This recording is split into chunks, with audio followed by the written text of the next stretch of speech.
Hello, and welcome to my home gym. Yes, it does look an awful lot like the workshop.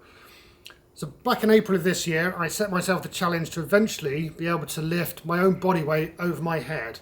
And I gave myself a year to do that. And in the video that I made, I said I'd report back in 6 months and let you know my progress. And so here we are. Before we get stuck in, I just want to say a quick thank you to all the people that took the time to leave a positive and encouraging comment under the previous video.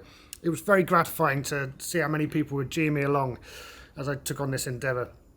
There were a fair few completely dismissive comments, of course, as well. The good news is, in this update, there's news that's going to please both groups, so stay tuned. If you've seen the previous video, you might recall that my starting weight that I could get over my head was 55 kilos, and that took me 2 attempts, and I only just managed that.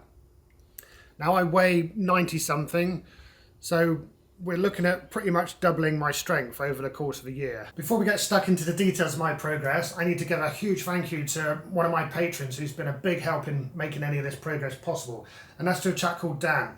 Dan is, or perhaps was, an actual strongman competitor, so this really is his area of expertise. And he's been a big help in terms of more practical instruction, but also inspiration. Dan's actually got his own YouTube channel, which is the opposite of what's going on here. Just very short videos of a big man lifting big weights without any of this kind of chat. Highly recommended if you just want to see someone doing it properly, as it were. Let's go over the routine that I've been using and I'll show you my progress. This is the routine I started off with, concentrating on clean and press, or clean and push press as it turned out, followed by some ring exercises, followed by some isolation exercises. And it's heavy on both days. And I followed this for the whole 6 months, and it worked until it didn't. But we'll get to that. I was also running twice a week. That soon turned into walking, and what I was doing was hiking to the shops and back with my food supplies. That was mainly because I was planning on doing hiking this summer, but as you know, if you live in the UK, it seemed to rain the entire summer, so I didn't actually get out hiking. Even that hiking tailed off as I was to concentrate to save energy, basically, to be able to do these workouts. And then what I started doing was even cutting some of the exercises to just concentrate on the main lifts. I then followed this training schedule for 2 12-week blocks and used this linear progression here, and I've kept a note of my weights.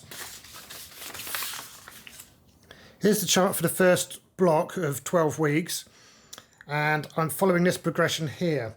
Now, towards the end of this block, I sent down a video and he made some comments on my form for that, but we'll get to that round about here.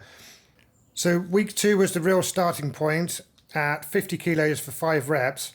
And I ended up after 12 weeks at 65 kilos for 1 rep, which I thought was pretty good progression.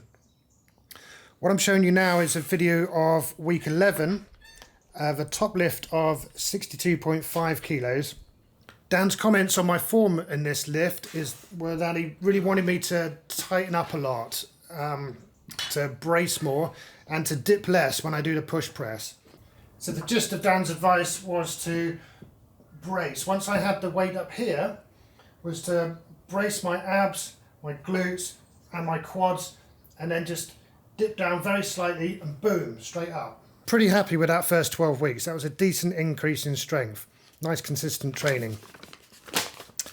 In contrast, this second 12-week block, look what happened. I dropped down to 55, but after the whole 12 weeks, I only got back up to 65, back up to where I was in the previous block. So 0 increase overall. So what went wrong? Well, the main issue was a lack of consistency. So this 12-week period took place over the summer, and there were missed training days here and there, but also missed entire weeks. So 4 of that 12 weeks had no training at all. So obviously that's put a huge dent in my progress. But also I found I was struggling with the continual 100% output, if you see what I mean. So the only thing I've done similar to this was training for a marathon, which took place over 11 months and was a very sort of steady linear progress towards race day. But with running, you never run to 100% until the actual race. So the idea with running, they say, is to finish each run feeling like you could do it again. In contrast with this, twice a week I was going to my absolute limit. And during that second 12 weeks, that was really beginning to grind me down somewhat. And I just wasn't enthusiastic for it anymore, to be quite honest. The one good thing that came out of all this was a big improvement in form. So I sent Dan another video towards the end of this block. This is from about 3 or 4 weeks ago. And Dan's comments were that my form was much better with a short, sharp dip and ending with my head through the window, which is one of the cues to look for when you're doing an overhead press. Dan's suggestion after hearing me grumble about this 12-week block was that I lower intensity, which might sound hard to do considering I was only working out 2 days a week to begin with. But what he suggested was to do one heavy day in a week and then a light day and then a medium day. And with that in mind, I then drew up a new plan, and that's the one I'm currently following. Here's the new and current routine. So it involves workout A on a Monday, which is heavy and it's just clean and press. Workout B on a Wednesday is light, and that's a clean and press again, but to half the weight it was on this day, plus the other exercises that I was doing on workout A before. And then on the Friday is a medium day and an overhead press. So just a strict press and the idea of this is to increase my lockout strength. And then the other exercises that I was doing on the second workout of the previous routine. I'm still following the same progression in terms of top sets, but this time giving myself more time to move up the weights. So my goal for the end of this 12-week block is to get up to 75 kilos for 1 rep. I filmed all 3 of these workouts over the last week, and I'll put them together as a companion video to this one, just in case there's anybody out there that wants that level of detail. And I'll put copies of both of the workout routines on my website with links in the video description to this video and that video. Again, just in case. A quick note on nutrition. I said in the first video that I would be taking protein, creatine and caffeine to help me with this challenge. I'm still doing that. I think the protein is probably optional because I'm not actually doing that much tearing down a muscle, but it's a good insurance policy nonetheless. The creatine, I do notice a difference. Well, I notice a difference if I forget to take it, put it that way. So I'll carry on doing that. And caffeine, well, it's my habit anyway to start the day with a proper gallon of strong coffee, so that's a given. So with this change, I'm now doing 3 workouts a week instead of 2, but only one of them is to 100%. And that's made all the difference. It's totally rekindled my enthusiasm for the whole challenge. I'm happier, I look forward to workouts instead of dreading them, and I've even had enough energy to start running again. So am I on track to be able to lift my own body weight over my head within a year of starting the challenge? No. But do I feel stronger and healthier? Yes, very much so.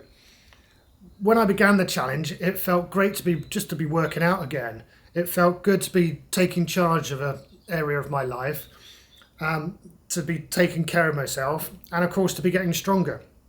Now, towards the end of the first 6 months, I started to lose sight of that a bit. But with the change in programme, I'm properly re-engaged with that and enjoying it again. So all that good stuff has come back. I'm going to run the whole year. We'll give it another 6 months and then I'll report back after that. That's it for now. Big thanks again to Dan for his guidance and inspiration. I shall be back in another 6 months to wrap up and tell you how the challenge went. The companion video to this one will be out shortly, showing the actual workouts over the last week. And in other news, there's a whole raft of Project Awesome. Remember Project Awesome? That's out now for patrons and will be going public in due course. And before that, I'll be showing you another project I've been working on, which has to do with the Land Rover. So all that to come. Cheers for now.